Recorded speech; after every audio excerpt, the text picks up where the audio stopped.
From 2018 until their breakup in the spring of 2021, rapper Quavious Kiate Marshall, professionally known as Quavo, of Migos fame, dated fellow artist Diamante Quaver Valentin Harper, aka Saweetie. In March of 2021, when Harper announced the split on her social media, she hinted at infidelity from Marshall as a factor, writing, "Presents don't band-aid scars and the love isn't real when the intimacy is given to other women." Later in the month, a video emerged of a past altercation between them which had occurred in 2020 at a North Hollywood apartment complex where Harper was living at the time. The surveillance video clip began with the latter swinging at Marshall while they were standing outside an open elevator. He avoided the strike and dropped an orange Call of Duty case. The Migos rapper and Harper then struggled for the case, at which point Williams grabbed his girlfriend by the arm and swung her inside the elevator into the wall. They both fell, and the woman, who was at the time in her late 20s, remained on the elevator's floor for over a minute. In the meantime, Williams got up and stood next to Harper but made no attempt to help her rise. The elevator doors opened for a moment, but the man who'd called the elevator assessed the situation and didn't get inside. The video ended in an apparent reconciliatory mood as Williams used the orange case to block the elevator doors and waited for Harper to pick herself up and stagger out. Number 7. Paula Barbour. In December of 2022, a couple's winter vacation to South Carolina devolved into a public altercation soon after their arrival at Charleston International Airport. Local police responded to a domestic incident shortly before 3 p.m. and found the couple in the midst of a fray. 55-year-old Paula Barbour had started attacking her husband, who wasn't named, after looking through his phone and finding several indecent photos. The media reports on the matter didn't elaborate on the pictures, but responding officers noted that Barbour just wanted to get away from the victim and fly back home. The man denied being attacked by his wife, but surveillance footage showed Barbour trying to strike him in the face, kicking him in the legs, and throwing the cell phone to the floor. She admitted the assault and was taken to Al Cannon Detention Center, held overnight, and later released on a $5,237 bond. Number 6. Incidents in China. The public beating of a mistress by a scorned wife was captured on video on February the 28th of 2018 in Tangshan City in North China's Hebei province, and the clip earned massive attention on the country's social media. The wife had tracked down the other woman on the street and attacked her. While holding and dragging her rival by the hair on the ground, she called her cheating husband. She told the man, "Come here, I've caught her," telling him to hurry and that she was by the Jin Mao Tower. A large crowd gathered to watch the woman as she shamed and battered her love rival. The enraged spouse started slapping her around and ordered her, "Tell them you're a mistress, tell them." The victim did as commanded, as the wife then called her a home wrecker, adding that she'd been having an affair with her husband for 3 years. She further ridiculed the crying woman when she grabbed her leg, begging for mercy, before the video ended. Similar instances of attacks perpetrated by scorned lovers had been recorded in China in recent years. In June of 2016, a married woman and her mother dragged the suspected mistress of the former's husband from a bus and into the street. Bystanders recorded the duo repeatedly striking the woman in the head. The mother ripped the victim's dress, exposing her naked back, and tried to remove her undergarments as her daughter brandished a pair of scissors and cut off the mistress's hair. The latter had initially tried to oppose them but eventually gave up, placed her hands over her face and kept crying while in the fetal position. After cutting the woman's hair and repeatedly slapping her, the mother duo tried to pull off the mistress's dress before the video cut off. Number 5. Ana Alicia Perez and Mila Zuluaga. Florida women Ana Alicia Perez and Mila Zuluaga found out in the spring of 2023 that they were both dating the same man. On May the 26th, a confrontation took place at Miller's Ale House in Palmetto Bay. Perez an officer with Miami-Dade law enforcement, and Zuluaga, who was 7 months pregnant at the time, both attacked their shared love interest following the discovery that he'd been cheating on them. The women struck him multiple times in the head and upper body. As per a police report, the male victim had sustained redness to the face and a small bruise to the lower lip. It wasn't clear for how long the love triangle had lasted, but Zuluaga was reportedly living with the man at the time. She and Perez, both in their mid-30s at the time, were arrested and charged with battery. Perez admitted to her Miami-Dade colleagues that she'd struck and pushed her cheating lover multiple times. She was consequently suspended with pay pending a review of the case by the state attorney's office. Many of the commenters reacting to media reports of the situation online were critical of the man's two-timing, with one user writing, "Dude buried himself in his own grave by pulling off a stunt like that. It's hard to feel sorry for him." Number 4. Incident in Rio Verde.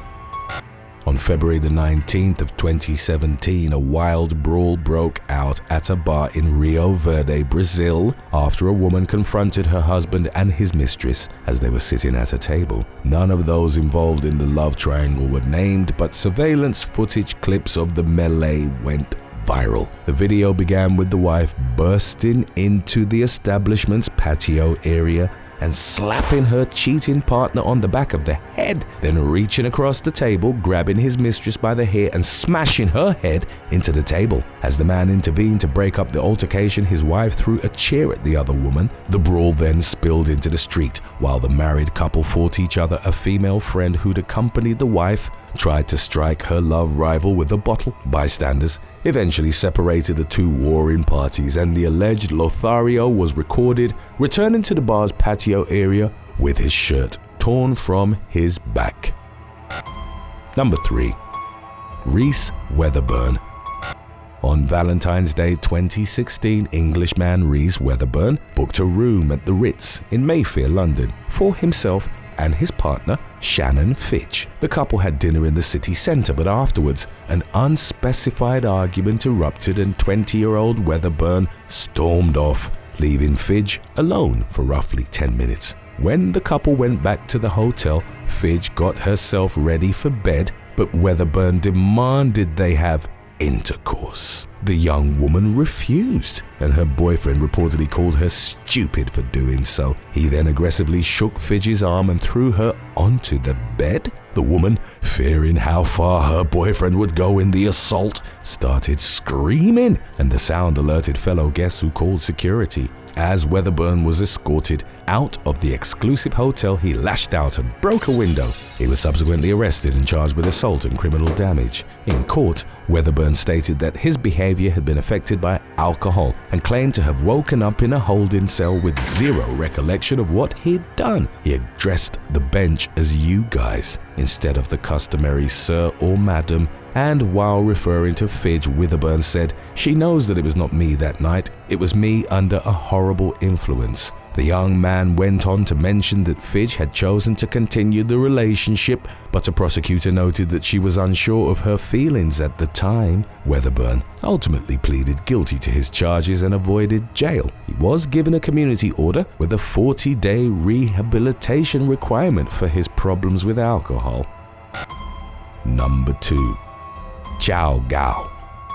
48-year-old Florida woman Chow G and her husband of 1 year, Joshua Sinclair, were driving to their new home in Sarasota in February of 2016. At some point during the trip, Gao asked her partner about the adult toy she'd previously found while packing up their belongings. The woman was reportedly surprised to learn that it wasn't for her and that Sinclair would use it on himself. Gao grew furious following the reveal. According to a statement later given by Sinclair to local law enforcement, his spouse beat, slapped, and pinched him about the face for roughly half an hour. The man called the police and officers met him and Gao at their new home. Officers noted that bruises and scratches were present on Sinclair's right eye, lip, nose, and forehead, while Gao was unscathed. The woman was arrested for domestic battery and released of her own recognizance the following day. Our extra-long episode about when people on the internet go wrong will play right after number 1 for those who feel like watching some more They Will Kill You today. Number 1. Dana White. With Dana White as its president, the Ultimate Fighting Championship rose from its controversial beginnings as a criticized blood sport in the 1990s to becoming the top mixed martial arts promotion in the world and a multi-billion-dollar company. Dana himself, however, also faced his share of controversy, with one notable incident occurring on New Year's Eve 2022.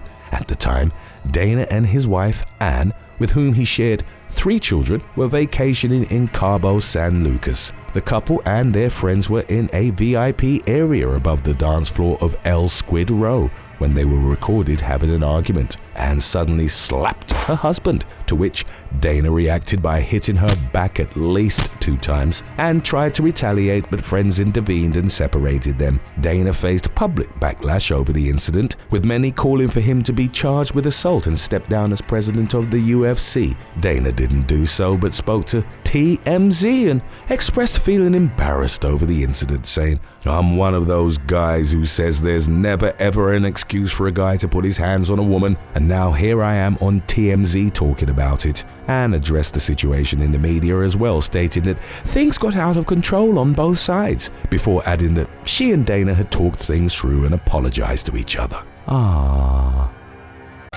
Number 10. Chloe Jones. In April of 2019, a fugitive accidentally revealed her location while using Facebook to taunt police who'd been searching for her. On March the 27th, Pennsylvania woman Chloe Jones had been placed by the Greene County Sheriff's Office at number 2 on their most wanted list for failure to appear in court over assault charges. The woman commented on the department's post, asking if they did pickup or delivery. Her attempts at mockery ultimately backfired. As she began arguing with commenters, Jones revealed that she was at the Ruby Memorial Hospital in Morgantown, West Virginia. Subsequent tips and cooperation with local authorities led to her apprehension, and she was extradited back to Pennsylvania. Following her arrest, the Greene County Sheriff's Office responded in kind to her previous post, claiming that she'd be taking a hiatus from their comments section, as she wouldn't have internet access in jail. Number 9. Megan Atkins Balash. In February of 2019, Louisiana woman Megan Atkins Balash was arrested and spent the night in jail for posting a violent video on Facebook. The clip showed a fight between 2 male students at the Acadiana High School, where her son also attended. In the video, which her son had obtained via Snapchat, a student was knocked down twice and struck his head on a concrete bench. Fortunately, his injuries weren't life-threatening. 32-year-old Atkins Balash was arrested after uploading the clip, and the police department also displayed her photo on its social media. She was charged with unlawful posting of criminal activity for notoriety and publicity. In the aftermath, Atkins Balash would explain that she'd uploaded the clip solely out of concern for the injured student, whom she feared might have suffered head trauma. Her word choice in the post reflected concern rather than a desire for publicity. Her worries stemmed from a harrowing family experience. Months earlier, Atkins Balash's husband had suffered brain damage after using a shoelace to hang himself at the Lafayette Parish Correctional Center. According to the woman's version of events, the police claimed that they wanted to talk to her son about the fight in her presence, only to detain her when she arrived at the station. The questionable arrest made headlines and caused public outrage. Atkins Balash's case became the object of a federal lawsuit filed in 2020, from which she was ultimately awarded $70,000. Number 8. Danielle Saxton.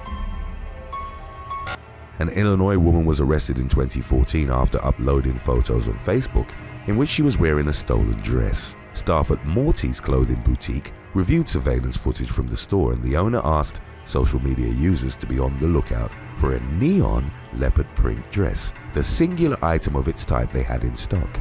Only a few hours later, internet sleuths tracked it down to a series of photos by 27-year-old Danielle Saxton, who'd captioned her posts, "Love my new dress." She was subsequently booked at the Franklin County Jail on charges of retail theft, less than $300. Number 7. Kristen Holmes. A 26-year-old woman was arrested in 2015 for what was described as Facebook thugging after uploading a selfie in which she was smiling and pointing a handgun at the camera. Kristen Holmes had been mistaken for another woman during a heated argument on the social media site. She decided to post a threatening picture of herself brandishing the deadly weapon so that others would know who she was should they want to come find her. Holmes lived in Chesterfield, Virginia, where state laws ban the use of vulgar, indecent, and threatening language online. She defended her actions by claiming the post was meant as a joke and also felt that her actions were protected by the right to free speech. Holmes was charged with a Class 1 misdemeanor, the penalty for which is up to 1 year in jail and a $2,500 fine, but planned to appeal the decision. Number 6. Amy Sharp. In 2016, a teenager wanted by the law in Sydney, Australia, generated social media frenzy after commenting on her own mugshot. 18-year-old Amy Sharp was arrested on multiple property-related offenses, but had managed to break out of a police station. The authorities relayed her mugshot to several media outlets, hoping that it would help bring her to justice. As the picture was posted to the Facebook page of a news channel, Sharp was among the first users reacting to it. She posted another photo and asked the channel to use that one instead. Her comment went viral and generated a plethora of reactions as well as over 50,000 likes. One user jokingly advised the police to post unflattering photos of fugitives as a strategy, claiming that they'd eventually be in touch to propose better ones. Unsurprisingly, the attention generated by Sharp's social media reaction eventually resulted in her being arrested once more. Number 5. Death of Serena McKay. Serena McKay was beaten to death on the Sag King First Nation Reserve, northeast of Winnipeg, Canada, in April of 2017. For several hours, a cell phone video of the young Indigenous woman's gruesome murder circulated on Facebook, in both the short and longer version, before ultimately being taken down. The footage showed a bloodied and barely conscious young woman being repeatedly punched, kicked, and stomped on, with the sound of cracking bones echoing in the audio. The victim, who'd been heard crying out, "I'm so sorry," as she was being brutalized, was later identified as 19-year-old McKay. She sustained 67 injuries in the attack, and a pathologist subsequently suspected she'd likely succumbed to hypothermia, unable to get help due to her extensive wounds and the copious amounts of alcohol in her system. 2 girls in their late teens whose identities weren't disclosed due to Canada's Youth Criminal Justice Act were arrested and charged with second-degree murder in the aftermath. It was unclear from the video who else had been present, as both male and female voices were heard in the audio, but it was the teenage bear who carried out the attack. The details of their relationship with McKay weren't made public, but it's known that they'd gone to the same school, and it was believed that they'd been drinking together before an argument broke out. The younger teen's sentence was set at 3 years, as she was determined to have followed the lead of her accomplice. In June of 2018, the older teen was given 40 months in prison, followed by another 23.5 months of conditional supervision, the maximum youth sentence allowed by Canadian law for taking a life. She would later detail the night of the murder in a handwritten document, claiming that she'd awoken from a weekend of binge drinking to find out she'd been involved in murder. In 2020, she asked for early release so that she could return to her First Nation community and enroll at the University of Manitoba. Her request was denied by a judge who argued that she still didn't appreciate the grave consequences of her actions. Number 4. Lakeisha James. In January of 2016, law enforcement in San Bernardino, California, launched an investigation into the murder of 21-year-old Dorian Powell. He'd been found dead in the 2000 block of North Central Avenue after suffering extensive knife wounds. The main suspect in the case was Powell's girlfriend, 18-year-old Lakeisha James, who posted an apparent confession on her Facebook page. In the since-deleted post, she claimed that they'd gotten into a fight on the night of the incident, and Powell, whom she reported as drunk, had hit her in the face. James admitted to then taking a knife and stabbing him, but added that she didn't think it would hurt him, concluding her post by asking God for forgiveness and attaching RIP to Powell's name. The victim's family defended him, maintaining that he wasn't an abuser and that his killing had been premeditated, not a result of self-defense. James was arrested and charged with murder. Number 3. Jeffrey Antonio Langford. In October of 2019, Utah man Jeffrey Antonio Langford shot his mother to death and then live-streamed the bloody aftermath on Facebook. Both 24-year-old Langford and his mother, Gracelia Holker, had been intoxicated on drugs and alcohol, which relatives reported was an ongoing existence for the pair. In one of the 3 videos live-streamed, Langford would be shown crying and holding his mother's bleeding head, which featured a gunshot wound, up to the camera. He said that she'd shot herself and implied that he'd end her suffering while the woman could still be heard breathing. When the authorities arrived at the residence, they took Langford into custody and found that 45-year-old Holker had suffered 3 gunshot wounds. In his police interviews, Langford, whose father had taken his own life, would eventually admit to shooting his mother twice. However, he claimed that he'd done so to put the woman out of her misery after she'd slit her own throat and shot herself in the head. Langford was charged with murder, but there wasn't enough evidence to concretely determine who'd fired the first shot. Nevertheless, the prevailing argument was that as his mother lay dying, Langford's first impulse was to shoot her and then broadcast it on Facebook instead of calling 911. He eventually pleaded guilty to manslaughter and was sentenced to 15 years in prison. Today's topic was requested by I Ate Your Cookies Too, Kevin King, Alessandra Testa, and Robbie Fayad. If you have any other topics you'd like to learn about, subscribe and let us know in the comments section below. Number 2. Colleen Cullen. In 2012, Colleen Cullen of Westland, Michigan, was convicted of a DUI and consequently given probation on the condition that she remained completely alcohol-free. The day after St. Patrick's 2014, only a few weeks before the end of her probation, Cullen was called in for a random breathalyzer test. The 22-year-old passed, but then made the baffling decision of boasting on Facebook that she'd done so even though she'd been drinking the day before, referring to the situation as a buzzkiller. The post got the attention of Westland police, who relayed the information to her parole officer. During a subsequent phone call, Cullen was asked to come in and take a urine test, which, unlike the breathalyzer, would show if she'd drunk within the previous 80 hours. The young woman hung up the phone, which is an automatic probation violation. She was expected to attend a hearing on April the 1st, which, in light of the new information, meant that she'd face spending up to 3 months in jail. Number 1. Lorraine Graves. In July of 2021, police in Tulsa, Oklahoma uploaded a photo of 24-year-old Lorraine Graves as part of the department's weekly most wanted Facebook post. She'd been captured by surveillance cameras in the company of 19-year-old Jaden Hobson and his brother Gabriel, aged 20. They were the prime suspects in the murder of a man at an apartment complex, which had occurred in March.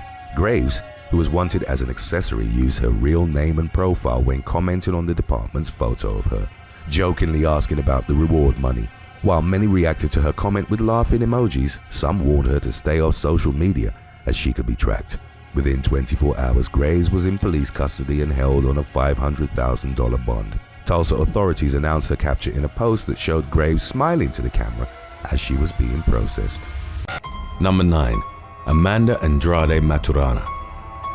In November of 2020, a Brazilian YouTuber whose content predominantly consisted of motorcycle-related videos suffered a fatal accident in Londrina, in the southern state of Paraná. 22-year-old Amanda Andrade was reportedly attending an illegal racing event. The police arrived to break it up, at which point Andrade, known to her tens of thousands of followers as Amanda the 160, fled on her Yamaha XJ6. The YouTuber then lost control of the motorcycle, known to reach speeds in excess of 130 miles per hour, and crashed, sustaining catastrophic injuries that ultimately proved fatal. The XJ6 involved in the incident had been recently purchased by Maturana, and just days before her tragic demise, she'd uploaded a video of her testing it out. The clip was viewed over 500,000 times in the aftermath, and hundreds of Maturana's subscribers expressed their condolences in the comments section. Number 8. Chris Sales. YouTuber Chris Sales, who boasts a subscriber count of over 3 million on the platform, was arrested in 2018 for allegedly attacking his ex-girlfriend after a public divorce from singer Queen Naija, with whom he shares a son. Sales began dating Parker McKenna, best known for her role on the sitcom My Wife and Kids. The attack happened at the couple's Houston apartment in September, and it was reportedly precipitated by Sales seeing a message from another man on 23-year-old McKenna's Instagram. The woman would later tell the police that he'd begun slapping her with an open hand before he punched and knocked her to the ground. Sales also allegedly choked McKenna and repeatedly slammed her head against concrete. The former sitcom star was left with a black eye and golf ball-sized bruises on her body. McKenna told the authorities that she'd feared the attack would claim her life as she'd fruitlessly tried to fight back. Sales had at the time been released on bond on an unrelated case of impersonating a police officer. A judge revoked his bond and he was detained on charges of third-degree felony assault. Court records indicated that a judge had granted a restraining order requested by McKenna, prohibiting Sales from communicating with her or coming within 200 feet. Number 7. Tana Mongo. YouTube personality Tana Mongo, who rose to prominence on the platform through her storytime videos and similar content, was arrested at the 2017 edition of the Coachella Valley Music and Art Festival. The then 18-year-old would report that she and her friends had gone to a VIP section of the festival to get some energy drinks. As Mongo later recounted in a video, the bartender was a fan of hers and offered them alcohol. The vlogger accepted even though she wasn't the legal drinking age. As she and her companions walked away with their vodka Red Bulls, 4 undercover police officers approached Mongo. She was publicly handcuffed and taken away to a detention area of the festival, where her mugshot, fingerprints, and measurement were taken. Mongo was allowed to return to the festival after being charged with possession of alcohol and minor in consumption of alcohol, even though she claimed to have been completely sober upon being taken into custody. On November the 3rd, a video of her leaving a courthouse emerged on YouTube, in which Mongo seemed unbothered by her sentence, claiming she had to take some classes and stuff. Number 6. Scott DeShields Jr. A YouTuber known for his videos involving firearms was nearly killed on April the 9th of 2021 while filming a test with his Sabu .50 caliber rifle. Former Kentucky State Patrol Trooper Scott DeShields Jr. ran the channel Kentucky Ballistics and was shooting a fire hydrant at the end of his gun range. To pierce it, he was using high-powered slap rounds, which is short for Saboted Light Armor Penetrator, but he'd later suspect the rounds had been tampered with prior to him purchasing them. He'd hit the hydrant a few times before loading up another round and aiming for the thickest part of the component. A clip entitled "My 50 Cal Exploded," in which the recovering YouTuber explained the incident, has been viewed over 25 million times on the platform. In it, DeShields told his subscribers, "I shouldn't be standing here. I should be 6 feet under." As he fired the final round, the rifle exploded, forcefully launching fragments into DeShields' face. Even though he'd been wearing protection goggles, his nose and orbital bone were broken in 3 places. Another piece of the rifle flew into the shooter's throat, lacerating his jugular vein and puncturing his lung. His father, who'd been filming the video, ran to DeShields and told him to keep his thumb against a hole in his throat so that he wouldn't bleed out. The emergency services were called and he was flown to a medical center in Nashville, Tennessee. He was on the verge of death on arrival, as his blood-filled lung had collapsed. Fortunately, doctors were able to save his life, and the YouTuber, who'd experienced a rapid recovery, returned to filming content for his channel within weeks. Number 5. Kangha Ren. In 2019, Kangha Ren, better known as Reset, was sentenced to 16 months in jail by a court in Barcelona after being found guilty of violating a man's moral integrity. Ren, who boasted over 1 million subscribers, was born in China but grew up in Spain. He'd accepted a challenge on his channel in 2017 which involved him replacing the cream in Oreo cookies with toothpaste and giving them to someone. The then 20-year-old found the Romanian man who'd been living on the streets of Barcelona and gave him the doctored treats along with a €20 note. He filmed the encounter, which reportedly resulted in the man vomiting, and cruelly remarked that there was a bright side to his prank as he'd helped clean his victim's teeth. He uploaded the video but then took it down a few days later after it had caused uproar online. Ren sought his victim's daughter, allegedly offering her €300 not to pursue the matter legally. During his ensuing trial, a judge noted a pattern of cruel behavior in the YouTuber's videos and noted he'd humiliated and harassed a much older, vulnerable, homeless person. A custodial sentence of less than 2 years, like the one Ren had been given, is typically suspended under Spanish law for first-time offenders. The YouTuber was also ordered to pay his victim €20,000 in moral damages and banned from having a social media account for 5 years. Number 4. Charles Ross. Leading up to his 2019 arrest, Floridian YouTube prankster Charles Ross had had a long history of legal troubles stemming from his stunts, some of which he uploaded to the platform. One of the first incidents had occurred in 2013 when he was only 18. Ross was booked into Manatee County Jail on battery charges for giving several people wedgies outside a movie theater in Bradenton. He'd grab them by the back of the pants and then pull them up with force, later uploading the stunt as content on his channel. Some of his victims were reportedly too embarrassed to press charges. He pleaded guilty and was sentenced to 6 months of probation. After completing the conditions of his release, Ross was arrested once more in the spring of 2013 after doing a flip over a picnic table where 2 deputies were sitting. He was charged with disorderly conduct, but the case was dismissed after he'd completed community service and paid a fine. Ross was arrested again in the years that followed for jumping on a parade float, pushing a person to the ground in the process, and for removing stop signs from an intersection. In 2019, Ross approached a woman in Sarasota while dressed as an officer of law enforcement, complete with the gold chevrons indicating a sergeant's rank, a police-style hat, and a belt with a baton on it. He told the woman he was going to give her a parking ticket before revealing it was a prank. The authorities identified him through surveillance footage, and the YouTuber faced felony charges of impersonating a police officer. He eventually took a plea deal for unlawful use of a badge, a misdemeanor, and was given probation for 6 months. Number 3. Ruben Carbonel. A Spanish YouTuber died in 2019 while attempting to film a stunt for his channel which featured clips on paragliding and parachuting. 29-year-old Ruben Carbonel and an unnamed companion had snuck into a cement factory in Alicante. It was there that they climbed to the top of a tower of over 150 feet with the intention of performing a daredevil base jump. Carbonel went first, reportedly as his companion was filming.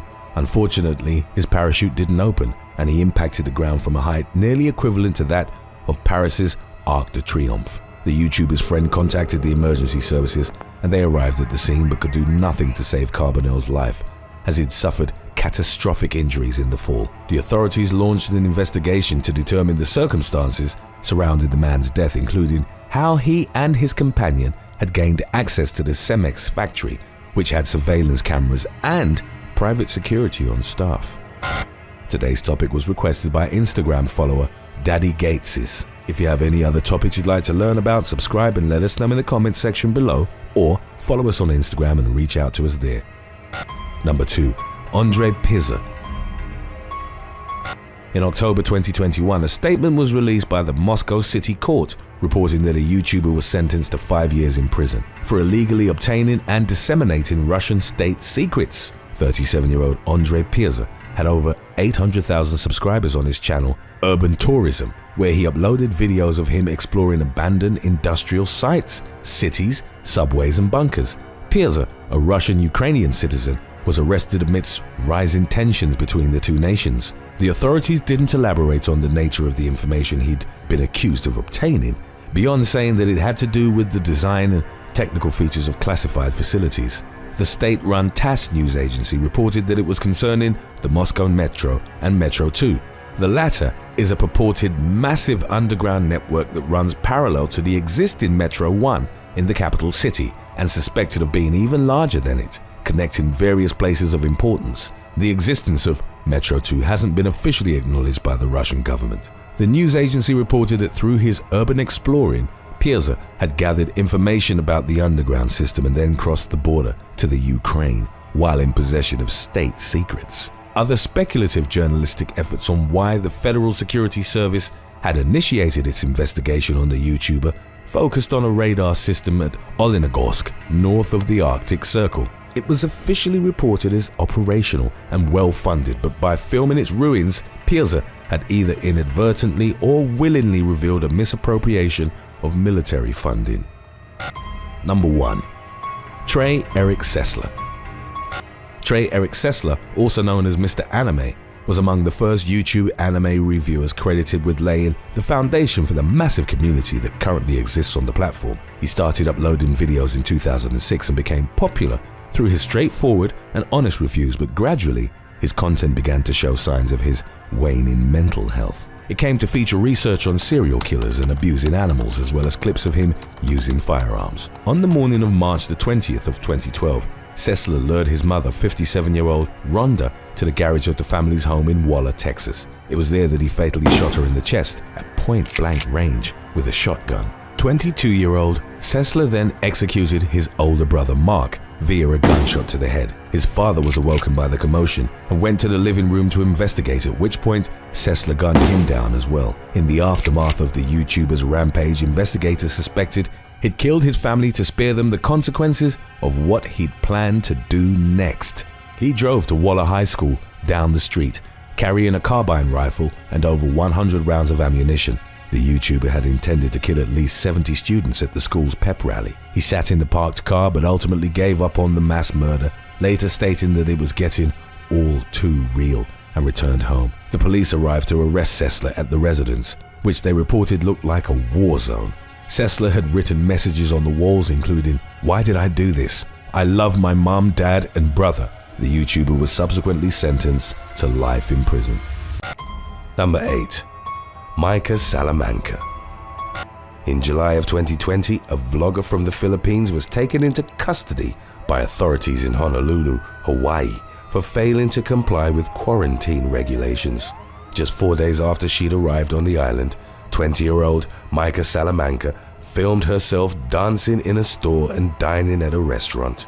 At the time, a 14-day mandatory quarantine for travelers was in effect as officials struggled to contain the spread of COVID-19.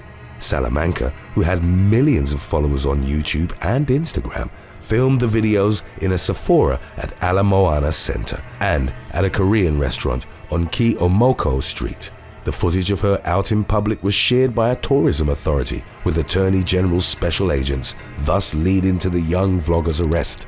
She posted a $2,000 bail and subsequently apologized for her actions on social media. Salaman also told her followers that local police had come to her accommodations and told her that she could go out if she provided them with a negative COVID-19 test. Hawaii Attorney General Claire Connors, however, disputed her claims. Number 7. Gorav Sharma. Indian YouTuber Gorav Sharma was arrested in May of 2021 and charged with animal cruelty following a stunt in which he tied helium balloons to his dog, resulting in the animal taking flight. The video was filmed in Delhi, and the vlogger, who had over 4 million subscribers, attached the balloons to Dollar, his pet Pomeranian mix. 31-year-old Sharma laughed as his small dog was airlifted to a balcony in a residential area. Another person then grabbed Dollar and pulled him to safety. The footage sparked outrage online, and People for Animals, one of India's largest welfare organizations, raised the alarm with local authorities. Sharma was then arrested under a section of the Animal Cruelty Act, as it was deemed he'd endangered the dog's life in the stunt. The vlogger apologized but also claimed he'd taken the necessary safety precautions towards ensuring Dollar wouldn't be hurt. Number 6. Cesar L Galavis. A warrant was put out for the arrest of a Texas vlogger in March of 2021 after he'd recorded himself at a SpaceX launch site in Boca Chica in the southern part of the state. SpaceX, a corporation founded in 2002 by business magnate Elon Musk, launched its Starship SN-11 rocket on March the 30th. The rocket exploded above the landing pad during its return trip due to what Musk reported to have been a methane leak. Cesar L Galavis, who ran a YouTube channel called Loco Vlogs, had managed to get remarkably close to the ill-fated spacecraft. Earlier in the month, he began his vlog by excitedly addressing his followers to say, "Guys, I'm telling you, this is going to be epic. This is not what you've seen on other people's channels." It's unclear how Galavis had managed to access the property, but after filming himself in the rocket's shadow, he walked onto the launching pad and got close enough to capture its thrusters. As the video began circulating online, Cameron County Sheriff Eric Garza tweeted that there was a warrant out for Galavis' arrest on charges of criminal trespassing. Galavis subsequently removed the SpaceX video from his channel and uploaded another, in which he apologized for his actions. According to updates on the case, SpaceX had dropped the charges against him. Number 5. Nate Nara. A YouTuber who boasted over 270,000 subscribers on his channel was detained in March of 2020 after attempting to flee a traffic stop conducted by the Cumbie Police Department in Texas. Nate Nara of Sterling Heights, Michigan, was observed by the authorities driving at 91 miles per hour in a zone where traffic was restricted to 75 miles per hour. He then sped up upon being signaled by law enforcement and headed north on Highway 50 towards Commerce. Nara approached the city limits but then turned south and crashed into another vehicle. His car started smoking from a rear tire and throwing fragments of rubber. Nara was forced to bring it to a halt in case he risked causing further damage and was taken into custody. He was charged with reckless driving as well as evading arrest with a motor vehicle, and his bond was set at $17,500. Even though he'd endangered the lives of others on a public street, Nara seemed to have no regrets over his behavior. After he was released, the vlogger posted a photo on his social media taken outside the Hopkins County Jail in which he was showing the middle finger. The post, presumably aimed at the authorities who detained him, received mixed reactions. Number 4. Gorav Sweep and Ty Granier. In June of 2019, Bakersfield resident Matty Roberts created a Facebook event encouraging others to storm Area 51, a post which he would later claim had originated out of a purely comedic intention. Area 51 is the common name attributed to a highly classified facility located within the Nevada Test and Training Range and operated by the United States Air Force. For years, it has been the subject of conspiracy theories regarding contact with extraterrestrial life and experiments with alien technology conducted by the US. The mock event, an often repeated motto of which was, "They can't stop all of us," became an internet meme, and over 2 million users responded that they'd be going to it with the objective of forcing their way into the facility in search for proof of extraterrestrials. In July, a spokesman for the Air Force discouraged the would-be trespassers, claiming that the Armed Forces branch always stands ready to protect America and its assets. Many had recognized the dangers of approaching the base, and organizers canceled the event, reportedly after the FBI had gotten involved. On the day, September the 20th of 2019, only about 150 people showed up at 2 Area 51 entrances, and none of them gained access to the facility. Prior to the main gathering on September the 10th, a pair of Dutch YouTubers were arrested for entering the Nevada National Security Site near Mercury, located more than 20 miles from Area 51. Gorav Sweep and Ty Granier, both in their early 20s, were inspired by the Facebook event. They were caught by patrols who found a camera and an aerial drone in their rented car. Sweep and Granier admitted that they'd ignored signs warning them that they were in an area that was off limits to the general public. The pair mentioned that they had no intention of storming the base and merely wanted to see it from the outside. They pleaded guilty to misdemeanor trespassing and illegal parking, for which a judge ordered them to spend 3 days in the Nye County Jail and pay a fine of $2,280 each. They were allowed to return to the Netherlands following their release. Number 3. Sophie Rose. In 2017, on the Thai island of Phuket, a popular British influencer was killed in an accident involving a moped and an 18-wheel truck. Vlogger Sophie Rose, originally from Blackpool, was living in Phuket with her 29-year-old boyfriend, Danny Glass, also a British national, who ran a channel where he uploaded videos on health and wellness. Rose, aged 41, had received millions of views on her own YouTube channel, with some of her content advocating breastfeeding for older children. In many of her videos, Rose could be seen breastfeeding her 5-year-old son from a previous relationship. At the time of the accident, which occurred on May the 8th, Rose was reportedly 6 months pregnant with Glass's child. The couple were on a moped with Rose riding pillion. Glass swerved to avoid a parked car, at which point the moped collided with an 18-wheel truck driven by 30-year-old Thai national Nathawut Kimsu. Rose sustained devastating head injuries and passed away, while Glass emerged from the accident largely unscathed. He and Kimsu were both arrested on charges of reckless driving causing death. Glass pleaded guilty and was given an 18-month prison sentence, suspended for 2 years, as well as a fine of nearly $450. Today's topic was requested by Daniel Miller. If you have any other topics you'd like to learn about, subscribe and let us know in the comments section below. Number 2. Jolie King and Mark Firkin. In 2019, a couple of traveling vloggers narrowly avoided serving a lengthy sentence in one of the worst prisons on earth. British-Australian woman Jolie King and her Australian boyfriend, Mark Firkin, had left their Perth home in 2017. They travelled across Asia in a Toyota Land Cruiser through countries that included India, Pakistan, and Nepal, documenting their experience in a YouTube vlog called The Way Overland.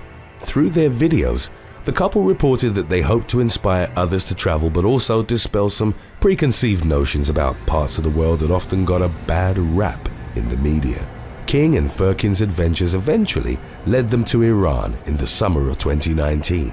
On June the 30th, they uploaded a video of their first day in the Middle Eastern country. Their friends then raised the alarm when they no longer received any updates from them. It would later emerge that they'd been imprisoned. While trying to gather photos and videos for the travel vlog, the couple had flown a drone near military installations in Jarjrud, Tehran province. They were arrested at gunpoint, blindfolded, and taken to Evin prison on charges that had begun with espionage but were eventually downgraded to flying a drone without a permit.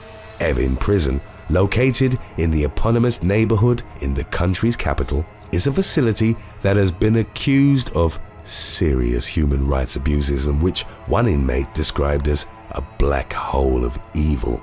King and Firkin were ultimately released in early October, following several months of negotiations between officials in Iran and the Australian government. While officially denied, there were reports of a prisoner exchange with 38-year-old Reza Dabashi Kivi, an Iranian former PhD student at the University of Queensland.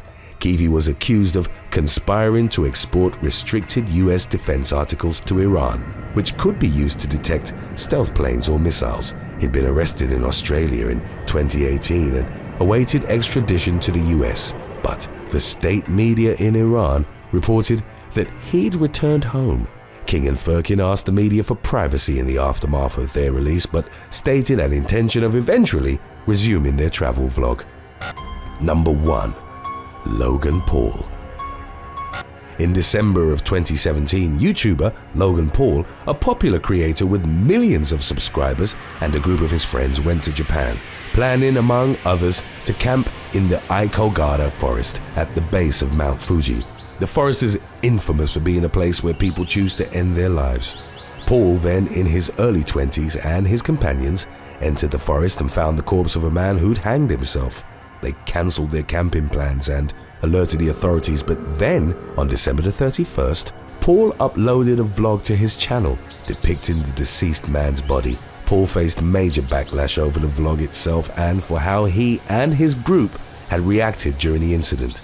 Many internet users felt he was exploiting or making light of a tragic situation.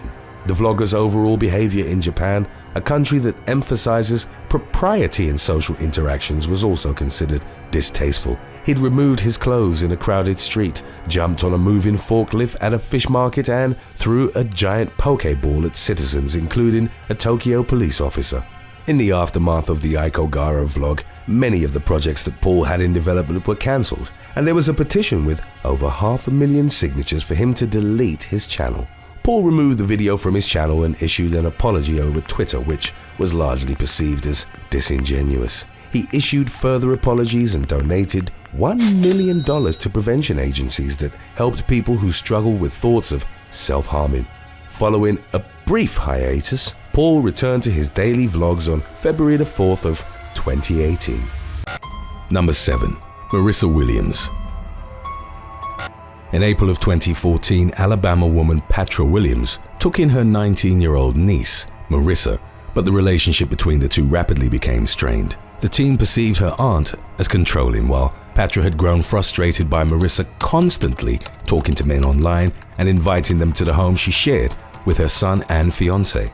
In an attempt to monitor the teenager's behavior, Patra created a Facebook profile for Trey, Top Dog Ellis, and began talking to Marissa. The woman successfully catfished her niece, but by her own admission, the endeavor would reveal much more than she ever could have fathomed. In her talks with Ellis, Marissa claimed that she hated her aunt and, at one point, suggested she and Ellis have intercourse in Patra's bedroom as she slept. after one incendiary row in which the latter hadn't allowed the teenager to go out at unusual hours.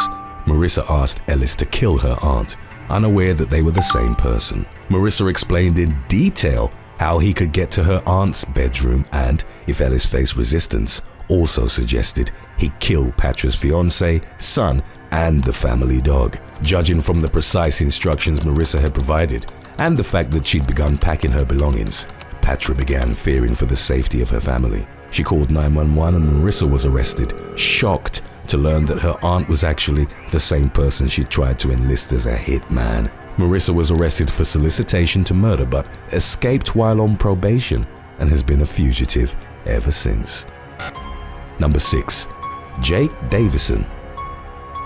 On August the 12th of 2021 in Plymouth, England, Jake Davison carried out the first fatal mass shooting to have occurred in the United Kingdom in over a decade. 22-year-old Davison, an apprentice crane operator at a security and defense company, had been suffering from mental health problems for most of his life, issues with which his family struggled to help him. He'd begun to develop views aligned with the incel, short for involuntary celibate, online subculture. They've been described as groups of people, usually men, that define themselves as unable to obtain a partner in spite of desiring one, and who generally harbor resentment against those romantically active, particularly women. Incels, labeled as hate groups by several organizations, have been linked to at least 8 mass murders since 2014. Davison's relationship with his mother was strained by his anti-women views, and he'd come to resent her for repeatedly trying to get him treatment for his mental health.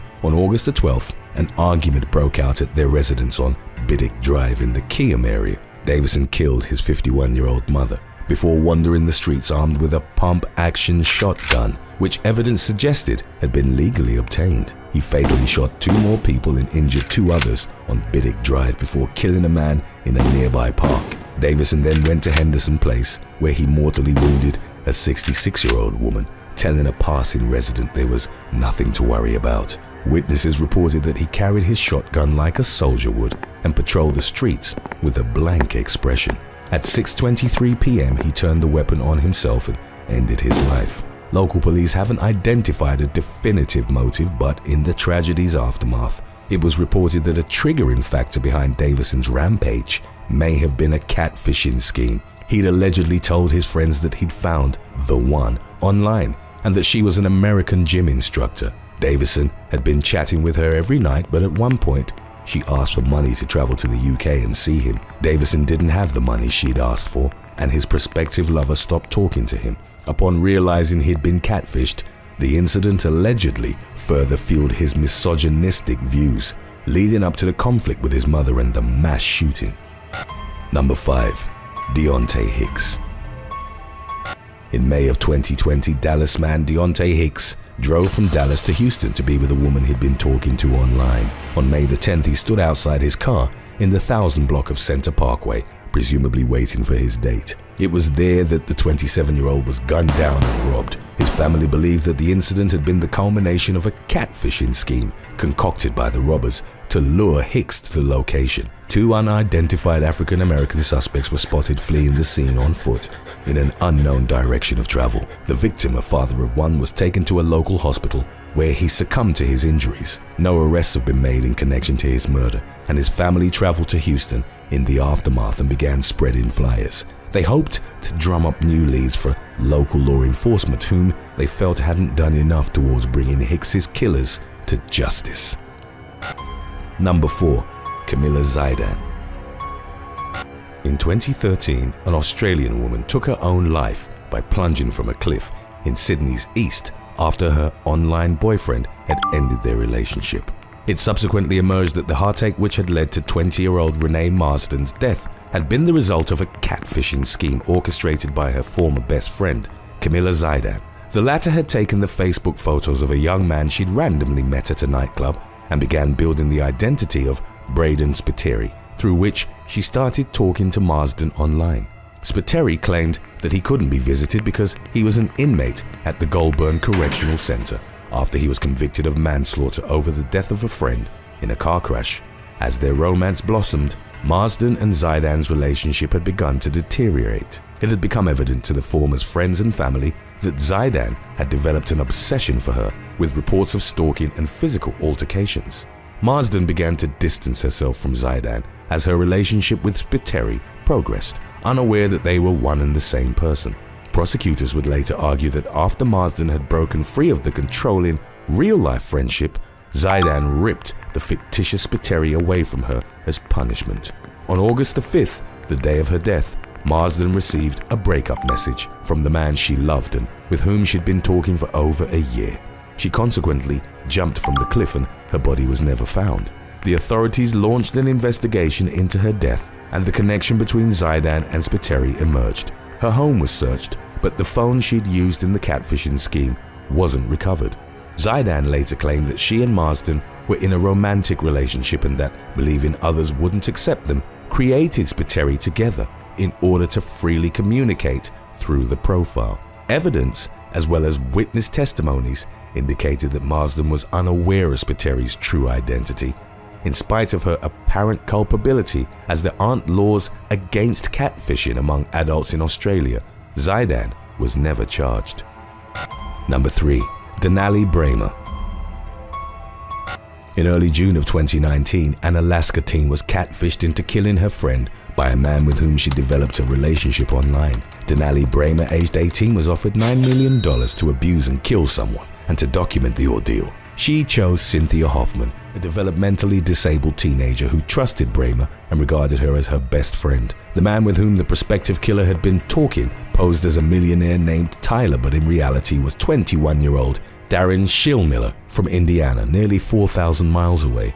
Leading up to the murder, he'd also allegedly instructed Brer to send him pictures of her assaulting minors. Brer promised 4 accomplices a cut of the money she was expecting to receive from Tyler. The group lured 19-year-old Hoffman to a hiking trail outside of Anchorage, where she was bound and executed via a gunshot to the back of the head. A 16-year-old male had reportedly acted as the triggerman, using a firearm supplied by Brer, who reportedly sent a Snapchat of the killing to the man she believed would pay her for it. Hoffman's body was later discovered on a bank of the Eklutna River. Brer was arrested along with Schillmiller and the other accomplices, with each of them facing life in prison. A sentence hasn't been pronounced as their cases have been delayed in light of the COVID-19 pandemic. Today's topic was requested by Romella Kami, Fo Enix, and Maurice Boyd. If you have any other topics you'd like to learn about, subscribe and let us know in the comments section below. Number 2. Charles Loomis. In June of 2018, Missouri man Charles Loomis was catfishing with a friend on Truman Lake. They had a trot line, which is a series of baited hooks on separate lines, and were pulling in catfish, one of which barbed Loomis in the knee. He told his friend that he felt like he'd been poked but didn't think much of it and continued fishing. About a half an hour later, his condition worsened as Loomis couldn't properly move his leg, which he discovered had swollen up to the size of a volleyball. By the following morning, he couldn't walk and began experiencing vivid hallucinations. Even though his movement had been severely impaired, Loomis visualized that he'd been picking tomatoes in his garden and had been running down the road to give some to his neighbor. He then became unresponsive and his wife called an ambulance, which rushed him to the hospital, where he was put in the ICU. Doctors found that Loomis had fluid in his lungs and stress on his heart and organs. They determined that through the catfish sting, he'd contracted Aeromonas, freshwater bacteria that triggered a violent infection. Loomis had been on the verge of death, but after receiving treatment for several weeks, he was on the road to a full recovery. Number 1. Memon David UT. On May the 31st of 2021, a freshman linebacker for Virginia Tech beat a man to death with his bare hands for catfishing him on Tinder. 18-year-old Memon David UT had matched with someone named Angie on the dating platform and went to an address in Blacksburg in April. It was there that he was met by 40-year-old restaurant worker Jerry Smith. The pair became intimate under complete darkness, and with Smith hiding his face, circumstances that reportedly prevented UT from realizing that his date was a biological male. UT returned to the apartment in late May and savagely attacked Smith upon discovering he'd been catfished. The young athlete punched him repeatedly and stomped on his head, breaking his teeth and every bone in his face. Etude would later tell investigators that he left the apartment and didn't call the emergency services, even as he heard bubbling and gurgling sounds coming from the victim. The police found Smith's badly beaten body the following day. Etude, who confessed to the killing under questioning, was charged with second-degree murder. Number 8. Damori Makula. In late October of 2021, a Florida TikTok star was arrested for provoking a police pursuit in Pasco County. 18-year-old Damori Makula ran a red light and then deliberately performed a burnout at a stop sign in front of a police car. He then sped off in his Dodge Challenger and engaged the authorities in a 100-mile-per-hour chase. Makula refused to stop as instructed by the police and pulled over into a nearby residential neighborhood. He was later identified after being tagged by one of the pursuing officers. Makula was later arrested at his home and started boasting to the authorities as he was being read his Miranda rights. Trooper W. Kelly of the Florida Highway Patrol told a local media outlet that Makula's state of mind was that he could do whatever he wanted because he was young, had a fast car, and made a lot of money. The Florida Highway Patrol towed away his Challenger and arrested Makula on charges that included eluding police with disregard of safety to persons or property, reckless driving, and racing on a highway. Number 7. Gabrielle Egan.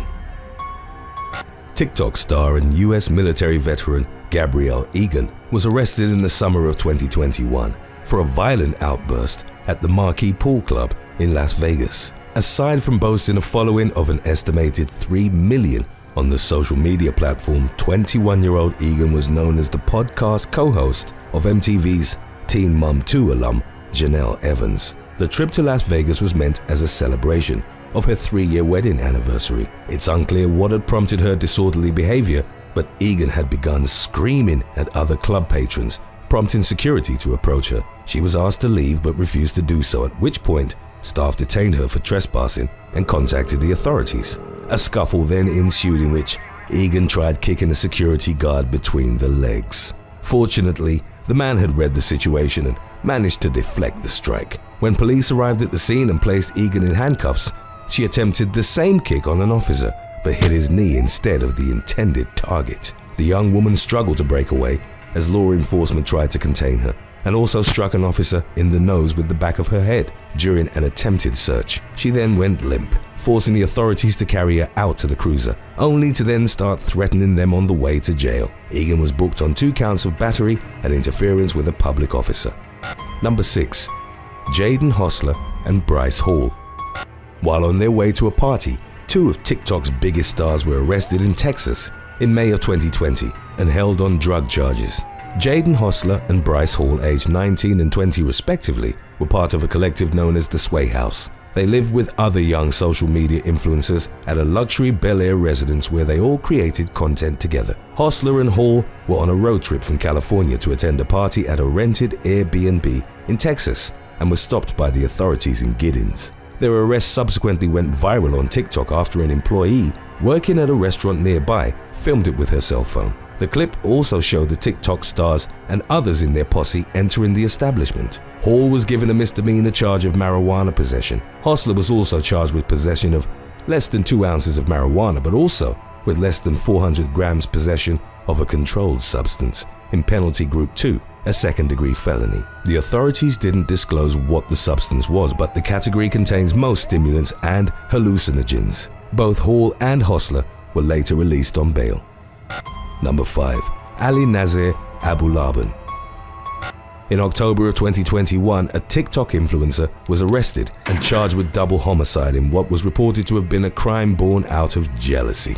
Under the username JinKid, Ali Nazir Abulaban, aged 29, had amassed nearly 1 million followers on the platform through comedy skits and impressions, particularly that of Tony Montana from the 1983 gangster movie Scarface. Abulaban and his wife, 28-year-old Anna, had been having troubles in their relationship. The woman had been pushing for a divorce after an alleged domestic violence incident involving her husband, which had occurred in front of their 5-year-old daughter. On October the 18th, Abulaban moved out of their home in East Village, San Diego, but had secretly kept a key. He returned to the residence 3 days later, vandalized it, and installed a listening app on his daughter's iPad. It's unknown why Anna didn't immediately notify the police of the incident. Within a few hours, Abu Laban used the app to spy on his wife and heard her talking and laughing with another man. Maddened by jealousy, Abu Laban then went to the apartment and executed Anna as well as her friend, identified as 29-year-old Rayburn Cardenas Barron. Both succumbed to gunshot wounds to the head. Deputy District Attorney Taryn Brast told the media that the handgun used in the double killing was still in Abu Laban's possession as he went to pick up his daughter from school. The child was in the TikToker's vehicle when he was detained by the authorities on Interstate 805 after the shooting. Abu Laban maintained his innocence, and a preliminary hearing was subsequently scheduled for January the 5th of 2022. In the aftermath, his first cousin and close friend, Louis Marinari, aged 23, offered some potential insight into the horrific double killing. He claimed that Abu Laban attempted to control his wife and had grown frustrated with her expanding social life. Marinari also believed that the TikToker had been empowered by social media and may have potentially gotten lost in his online persona, stating, "I think fame created a monster." Number 4. Crystal Briscoe. Crystal Briscoe, known to her TikTok following as Coco, was arrested in 2021 following an online feud with 2 restaurants from Arlington, Virginia. 39-year-old Briscoe had earned attention on TikTok through her candid commentary on her dating experience in the DC area. Briscoe claimed that the feud with the 2 establishments had started after she had been stood up at one of them. She told her followers that a male bartender, whom she only identified as Nicholas, had talked to her and bought her drinks, essentially making her evening better. Briscoe was then allegedly shown a group text chain that led her to believe the encounter had been staged to mock and humiliate her. The group, which included Nicholas, reportedly called her names, endorsed violence against her, and even featured a clip of her biking home taken by a female bartender, Charlotte, from a second restaurant. Briscoe alleged that she was the victim of an online harassment plot and made unsubstantiated claims that the establishments endorsed and were complicit to the 2 bartenders' behavior. The feud resulted in Briscoe being served with a protective order that prevented her from talking about Charlotte, whom she referred to as a stalker, or associated matters on social media. Briscoe violated the order 3 days later by revealing the names of the 2 restaurants, Rebellion on the Pike and the Celtic House Irish Pub and Restaurant, which she hadn't up to that point. In retaliation, the TikToker's following began leaving a plethora of negative reviews on Google and Yelp. When the police arrived at her home the following morning with another restraining order, she told them to wait outside and took the opportunity to make another TikTok. With the officers at her door, she released more information about the 2 bartenders. Charlotte and Nicholas, much like their workplaces, also felt the wrath of Briscoe's followers.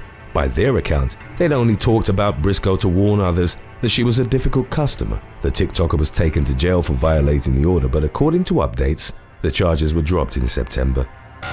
Number 3. Marissa Cloutier.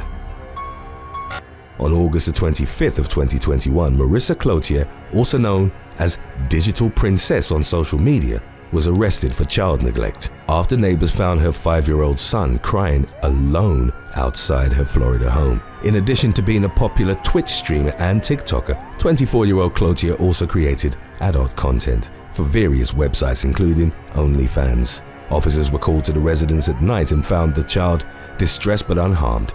He'd been left without any supervision for at least an hour in walking distance of traffic, bodies of water and wildlife. Officers found Cloutier's cell phone number on a form and called her. She claimed to have only made a quick trip to a 7-Eleven for laundry detergent after putting her child to sleep. The police didn't find her story credible as she returned to the home with a half-empty detergent bottle. She was wearing full makeup and a black mini dress, an aspect that made officers doubt she'd simply taken a late-night trip to the store. Their suspicions proved accurate when, as she was being read her Miranda rights, Cloutier admitted that she'd gone to see a friend 11 miles away. A sentence in the matter has yet to be pronounced. Cloutier, whose mugshot went viral, was heavily criticized on social media, with a number of users speculating that she'd abandoned her young son for an intimate rendezvous. Today's topic was requested by Christy Pfeiffer, Bite Me Loser, and Kiana Tees. If you have any other topics you'd like to learn about, subscribe and let us know in the comments section below. Number 2. Haneen Hossam and Mauda Al-Adam. an Egyptian court sentenced 2 TikTok stars to multiple years in prison in June of 2021, following an arguably questionable charge of human trafficking. Haneen Hossam and Mawada Al-Adam, both in their early 20s, were sentenced to 10 and 6 years respectively. They'd previously been charged with violating family values through the videos they'd posted on the social media platform. Hossam was first arrested in April of the previous year after inviting her female followers to join another social media platform called Likey and telling them that they could earn money by broadcasting videos on it. A month later, Adam was also accused of violating family values for TikToks in which she danced in fashionable clothes and lip-synced to famous songs, something that prosecutors deemed indecent. The influencers were sentenced to 2 years each and fined close to $20,000. They'd spent months in prison by the time the family values charges were dropped on appeal. However, the human trafficking charges were introduced instead, with prosecutors arguing Hossam and Adam had been using girls in acts contrary to the principles and values of Egyptian society with the aim of gaining material benefits. The pair's lengthy convictions were part of a wider crackdown by Egyptian authorities on female social media influencers. Human rights activists have condemned it as a violation of privacy, freedom of expression, and non-discrimination. Number 1. Naim Derechi.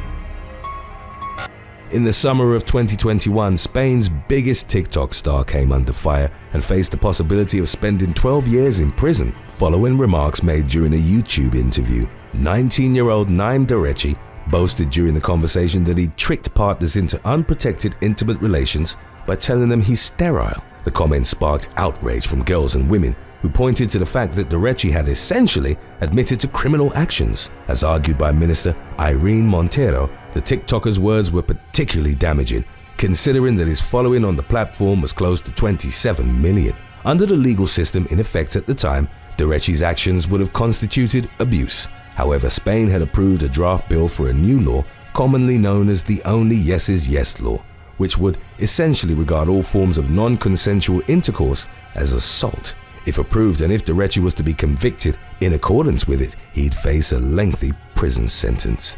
The authorities launched an investigation into him, while the TikToker has since apologized for his comments on Instagram, admitting blame and claiming that his statements had been an exaggeration. Number 8. Alan and Alex Stokes. In 2021, twin YouTubers Alan and Alex Stokes, both in their early 20s, were sentenced to community service and a year's probation after pleading guilty to charges stemming from faking a robbery. The incident occurred in Irvine, Orange County, California. In October of 2019, the Stokes' videographer filmed the twins as they wore balaclavas and carried duffel bags full of cash, pretending they just robbed a bank. On October the 15th, the pair hailed an Uber and got into the vehicle, claiming that their getaway driver had abandoned them. The driver refused to transport them, and a bystander who'd witnessed the exchange alerted the authorities. When the police arrived at the scene, they ordered the driver out at gunpoint but released him upon realizing he wasn't involved. Officers let the twins go with a warning, but roughly 4 hours later, they allegedly pulled the same prank again, with the emergency services receiving calls about a robbery once more. The brothers uploaded a clip of the prank gone wrong to their YouTube channel, but it has since been deleted. Orange County District Attorney Todd Spitzer condemned their actions as a twisted attempt to gain more popularity on the internet. He argued that they'd created a high-pressure situation in which someone could have been injured or killed, as officers responding to active robbery reports are instructed to act decisively towards protecting lives. Alan and Alex, who boasted millions of followers on YouTube and TikTok, each faced multiple felony charges that could have resulted in prison sentences of up to 5 years, before they pleaded guilty to a misdemeanor and thus received a much more lenient sentence. Number 7. Gigi Wu. A woman who gained attention on the internet for taking photos on some of Taiwan's tallest mountain peaks while only wearing a bikini suffered a fatal accident in January of 2019. Over the course of several years, 36-year-old Gigi Wu had amassed a large following on Facebook and Instagram through her photos and hiking endeavors. The idea had come to her after losing a bet with a friend in which her punishment was to upload a photo of herself in a bikini atop a mountain. She ultimately came to be known as the Bikini Hiker. According to the Focus Taiwan news channel, Over the span of 4 years, Wu had completed more than 100 hikes and, upon reaching the summit, stripped down to reveal about as many swimming outfits. Her climbs hadn't been without incident, and Wu at one point posted a photo showing extensive scratches and bruises on her legs, sustained during a fall. She embarked on what would become her final adventure on January the 11th of 2019. Wu had planned a 25-day solo hike in Yushan National Park, from Nanhua Mountain to Mount Chow G. On January the 19th, more than a week since she'd set off, Wu called a friend via satellite phone to say that she'd fallen into a ravine. The hiker had plummeted a reported 65 feet into a narrow gorge and was unable to move due to the injuries she'd suffered in the fall. She activated her emergency beacon at close to 5,600 feet above sea level. A rescue operation involving Black Hawk helicopters was put together, but poor weather condition prevented them from reaching Wu's location. As she was trapped on the mountain, temperatures dropped to around 35 degrees Fahrenheit. Roughly 28 hours after she'd activated her beacon, search and rescue teams found Wu, but by that time, she'd succumbed to hypothermia. Number 6. Xiao Q Mei. In July of 2021, a Chinese social media influencer suffered a fatal fall of roughly 160 feet while she was reportedly filming a video for her following of over 100,000. Xiao Q Mei, aged 23, worked as a crane operator in Chuzhou in western Xinjiang province. The mother of two documented her experience on social media, appealing to users because she didn't fit the stereotypical image of a crane operator. The tragic incident, which the young woman partially captured on video, unfolded with her dancing and speaking to the camera from what appeared to be her crane cabin. The image then changed to show equipment whizzing by as Q Mei could be heard screaming in the clip's audio. The chaotic footage ended with a final shot of the crane structure and the sky from a point of view which, in hindsight, suggested someone was lying on the ground. Witnesses reported that after falling from a height nearly equivalent to that of the Leaning Tower of Pisa, Q Mei's body was found with her cell phone in hand. The accident occurred at 5:40 p.m. when most of her co-workers had left the site. As news of Q Mei's death began to circulate online, commenters paid tribute to her and expressed their condolences. There were, however, a number of users who argued that her tragic demise had been a cautionary incident, highlighting the dangers of being distracted by prospective internet fame while working in a dangerous environment. Number 5. Cassandra Thomas. In February of 2020, aspiring stuntwoman Cassandra Thomas faced a fine of $1,000 to $3,000, along with public backlash, for a stunt involving a Montreal bus. The 19-year-old self-confessed adrenaline addict, originally from the French island of Saint Martin in the Caribbean, had amassed several 100,000 followers on Instagram through her stunts. Some of them included rooftoping, dirt bike tricks, and various acrobatic jumps. The stunt that would cause controversy in the province of Quebec saw Thomas hang with one hand from the rear bumper of a Montreal STM bus. The driver was unaware that she was there and continued along the regular route down Rue Sherbrooke. Thomas was thus dragged behind it on her back at speed, with only a puffy jacket and a thin layer of snow protecting her from the pavement. The clip rapidly amassed tens of thousands of views after she'd posted it on social media, captioning it, "When you miss your bus." The teenager was subsequently dubbed the Montreal Bus Surfer, while a statement released by STM called her behavior deplorable and dangerous. Thomas had not only risked her health, but, as pointed out by several internet commenters, could have inspired others to imitate the stunt and get hurt. She stated in a later interview that she didn't regret her actions, admitting that she'd wanted to gain internet attention from the bus surfing video and then potentially parlay it into stunt work. Number 4. Josephine Garczynski. In March of 2017, a Wisconsin teenager asked her father to take photos of her as she was being arrested for armed robbery, so that she could later post them on social media. 18-year-old Josephine Garczynski had been regularly talking to an unnamed man on Facebook under the alias Josephine King, before agreeing to meet with him at an intersection in Sheboygan on March the 5th. After arriving at the agreed-upon spot, Garczynski invited the man into her car. A short while later, her boyfriend, 27-year-old Curtis Britton, got in the back seat. He pressed a gun to the man's head, and the couple demanded his wallet and cell phone.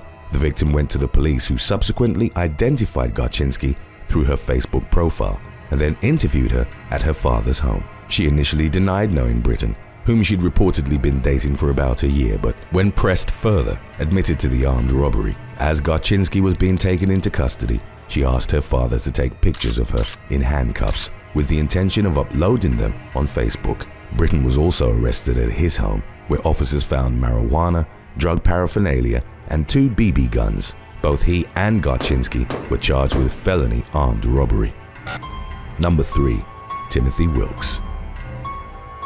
While filming a prank video he'd hoped would go viral on YouTube, a young man was shot and killed in Tennessee on February the 5th of 2021. Local authorities responded to reports of a shooting in the parking lot of the Urban Air Trampoline Park in Nashville at around 9:25 p.m. Timothy Wilkes, age 20, and a friend, whose identity wasn't released, were shooting a video that involved them approaching a group of people while wielding butcher knives. 23-year-old David Starnes Jr. wasn't in on the fake robbery and thought that he and the group he was with were being attacked. The aspiring YouTubers never got a chance to reveal that it was a prank. Starnes pulled out a handgun and shot Wilkes, who subsequently succumbed to his injuries. No charges were filed in the immediate aftermath, as the former maintained he'd acted in self-defense, believing himself to have been in genuine danger. Number 2. Ava Louise. In March of 2020, in the early stages of coronavirus pandemic, an aspiring internet influencer sparked outrage online through the coronavirus challenge, in which she filmed herself licking an airplane toilet seat. 21-year-old Ava Louise's stunt went viral, and even though it received widespread criticism, there were nevertheless several imitators who started licking toilet seats for fame, risking their health in the process. One 21-year-old from Beverly Hills ended up in the hospital after doing so. In a subsequent video interview with Dr. Phil, Louise confessed that the overall scope of the stunt was clout and claimed she was jealous coronavirus was getting more publicity than her. Louise tried to defend her actions by saying that concerns over the pandemic were greatly exaggerated, while also suggesting she was representing the whole of Gen Z by being unafraid of the virus. When asked by Dr. Phil if the attention was worth potentially infecting someone and killing them, Louise said, "Yeah," before making further claims that the pandemic was blown out of proportions. In the same interview, however, the young woman also revealed that the widely condemned stunt had been partially staged. Louise reported that she'd licked the toilet seat on her sugar daddy's private jet while on her way to Miami for spring break, adding that it had been disinfected beforehand. Number 1. James Potok. In February of 2020, shortly after COVID-19 had been declared a public health emergency of international concern, a Canadian social media influencer carried out a stunt on a flight from Toronto to Jamaica that resulted in the aircraft being turned around. By his own admission, 28-year-old Potok Philippe, whose real name is James Potok, intended to share a video of the so-called prank in hopes of it going viral on Instagram or YouTube. About midway through the flight, he got up and announced that he'd just returned from the Yunnan province, to which he referred as the capital of the coronavirus, adding that he wasn't feeling too well. Roughly 15 minutes later, WestJet flight staff asked him to put on gloves and a mask and told him to move to the back of the airplane.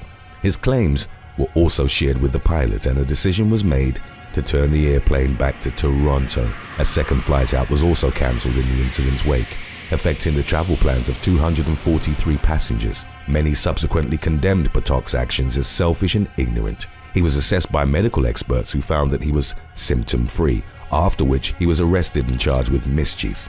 The internet fame seeker has since apologized for the prank and for failing to grasp the seriousness of a global health emergency.